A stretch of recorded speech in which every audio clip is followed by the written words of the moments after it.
Oh, blah, blah, blah, blah, blah, blah. Yeah, hey everybody, Doodle here, and I set up this lighting, little ominous, and I thought it'd be a good little vibe for what we're gonna be talking about today. Metroid Prime Remastered. Whoa. 20 years ago, Metroid Prime rose above all expectations when it made the jump from a classic 2D platformer to a fully realized 3D experience. And in all that time, despite starting over and over and over again as a kid, I have never come even close to finishing this game.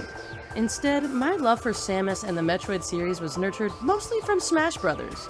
Seeing her cool suit slide around and shoot all these different weapons always made her stand out from all the other Nintendo characters. The Metroid stages were especially unique as well, bringing that alien-inspired sci-fi aesthetic to life with environments featuring giant beasts and spooky ambience. Metroid has always felt a little more mature and complex compared to Pokemon, Mario, and Zelda. But in some ways, it has also been a little more inaccessible. The series would be the start for the huge inspirational boom of the Metroidvania genre, one where gamers are encouraged to explore and find different tools to unlock and then further explore a gated world. With many of Nintendo's biggest IPs featuring more easy gameplay, Metroid has always felt a little more niche. And with that niche, Nintendo has clearly felt okay with giant gaps of time going between releases. A Metroid game is not a given on any era of their consoles, only further shrinking the audience that experiences these games. And that's why the shadow drop of Metroid Prime Remastered this last year was so exciting. Yes, it looked great, and yes, it sounded great, but also for so many new people to have a chance to be brought into the Metroid Prime series was no doubt exciting for traditional fans of the games. I lie somewhere in between. I've played the first couple of hours of Metroid Prime many times as a kid, but I always really struggled to make good headway. Now, after all this time, with my preferred dual-stick controls, I can really take a chance and see how this game holds up. I want to find out, is Metroid Prime really the timeless classic people make it out to be? Well, let's start with what has always been my favorite aspect of the Metroid series, the visuals and the atmosphere.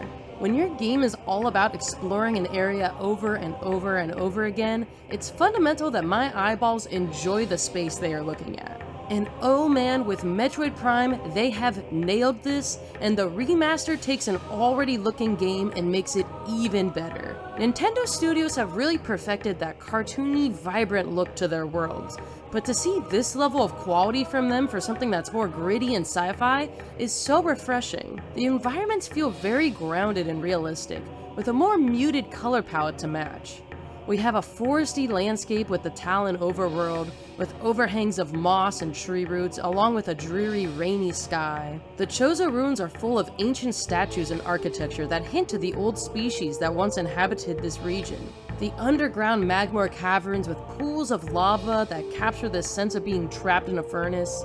Each area has its own color palette that immediately stands out from the rest, as well as these perfectly placed particle effects and lighting to help sort of create a desolate mood. And yet, as muted and as dark as the areas can feel, they do a great job of sprinkling in these neon glowing lights that act as a sort of beacon of hope to encourage you to keep on going forward. For the GameCube era, these locations are full of an impressive amount of detail, from a huge variety of alien plant life to futuristic technology built into the rocks. And might I say that this game definitely has the best door design. I mean, look at all of these. Not only do they have such strong shape language and iconic looks, but every door is animated to have such a cool way of opening. It just is such a nice touch. They somehow get each of these areas to feel so well developed with just enough uniformity to convince me that everything is all connected. And then you have this fantastic enemy variety. The creatures that live on this planet are weird. We've got small little beetle guys trying to stab you, ice charging monsters trying to bite you, space pirates trying to shoot you. Danger is around every corner, and while getting rid of all of the enemies is pretty similar, it's always a highlight to enter a new zone and see what new critter lies around the corner. And oh man, at the end of the game when you get to see Meta Ridley with his over-the-top design, it is such a fantastic cherry on top of a game already full of great creature designs. And that was all in the base game. This remaster just takes all that and bumps it up tenfold. Fresh models with even more details added alongside a more refined texture and lighting system mean this game has never looked better. And not just the environments, but Samus herself. Oh man, between this and Metroid Dread, seeing Samus fully rendered on a big screen continues to be such a treat. Even the HUD looks fantastic. Metroid Prime has always stood out to me for its ability to create such a unique UI that allows you to feel like you're really seeing the world through Samus's eyes. Sometimes from blasts of light, you even get these cool reflections of Samus on your helmet. Again, such a cool touch. You really feel yourself in her shoes exploring these ominous ruins. All in all, Metroid Prime and its remaster never stop being a visual feast from start to finish. And while the visuals might be the first thing to capture your attention, the team spared no expense on also giving this game amazing audio direction. Again, this is not your standard Nintendo upbeat, jazzy flair. In a game with essentially no dialogue, the ambient sounds and music are what set the immersion of these environments. Metroid Prime captures such a unique style of sci-fi beeps and boops woven into a futuristic orchestration. Quite a few songs have these voice-like qualities to them that further pushes a sort of ghostly, haunting vibe. The melodies through the music mixed with intricate sound design create an audio landscape that only further makes you want to delve into this expressive world.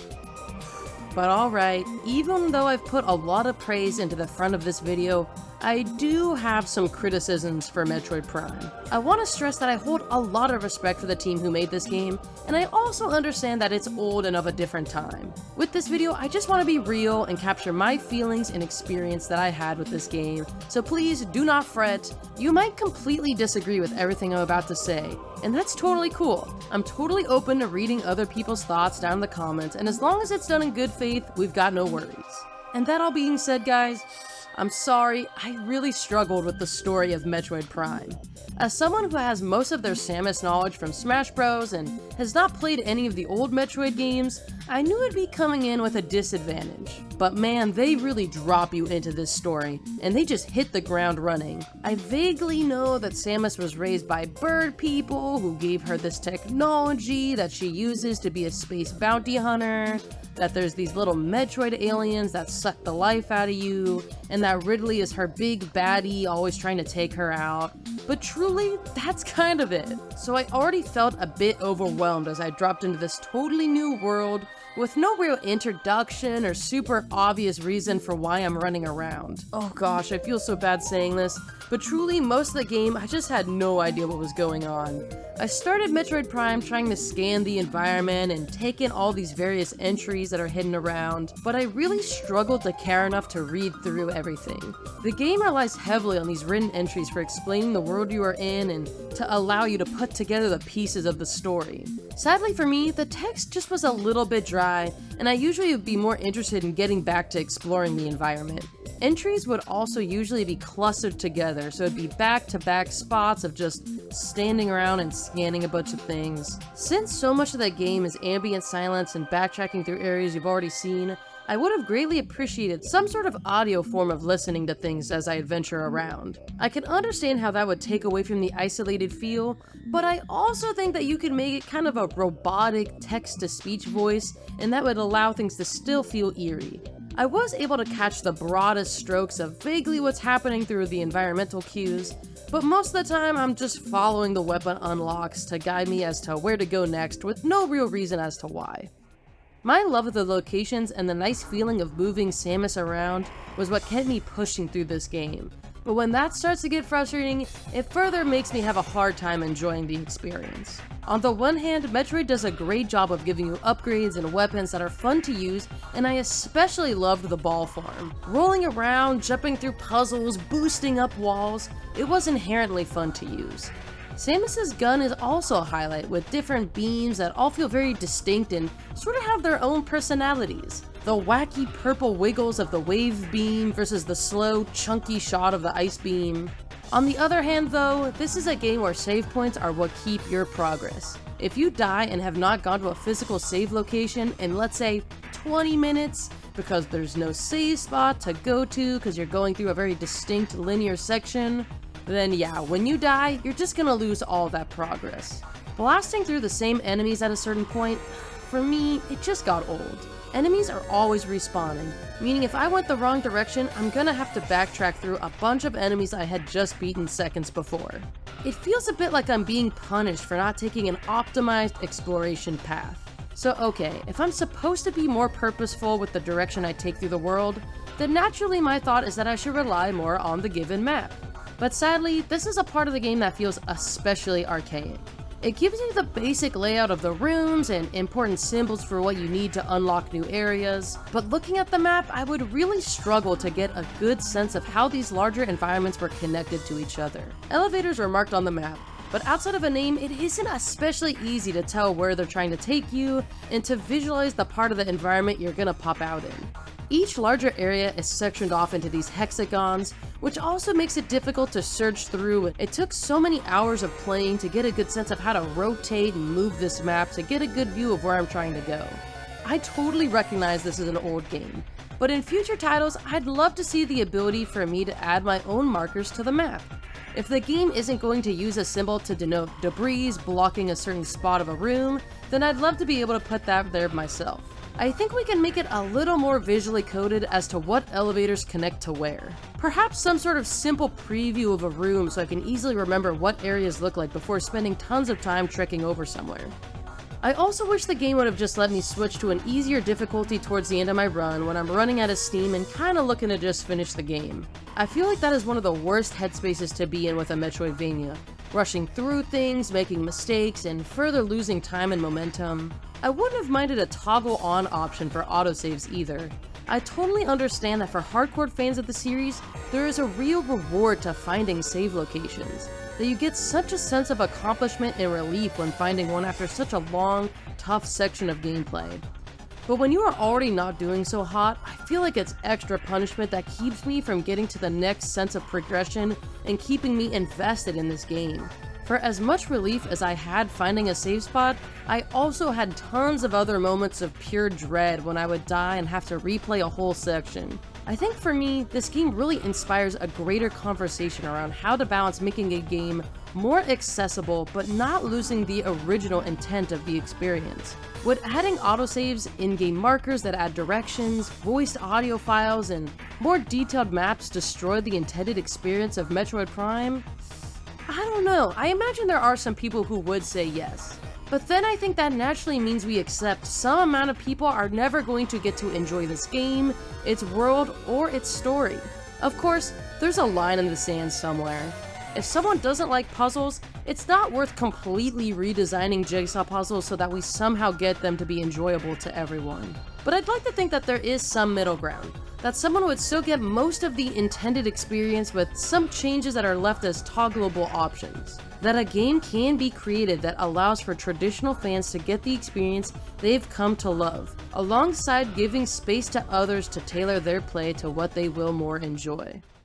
But to close things out, let me just say that I want to deeply love and enjoy the Metroid series, and in many ways, I do. Finally getting to see the different environments in Metroid Prime was a blast, and I could really feel the love the original and new team put into this game. The ambiance is something so different from anything else Nintendo makes, and I cannot wait to see what they cook up for Metroid Prime 4. I'm also really grateful that they made this remaster happen at all, as without it, I'm unsure if I ever would have played the first one fully. I'm interested to see how they evolve the formula with Metroid Prime 2 and 3, and those getting equally well done remasters would just be so awesome.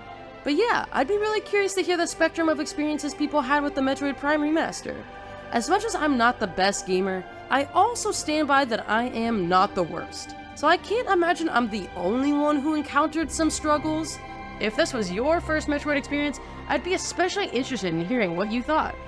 And as always guys, huge thanks for your time. Doodle out.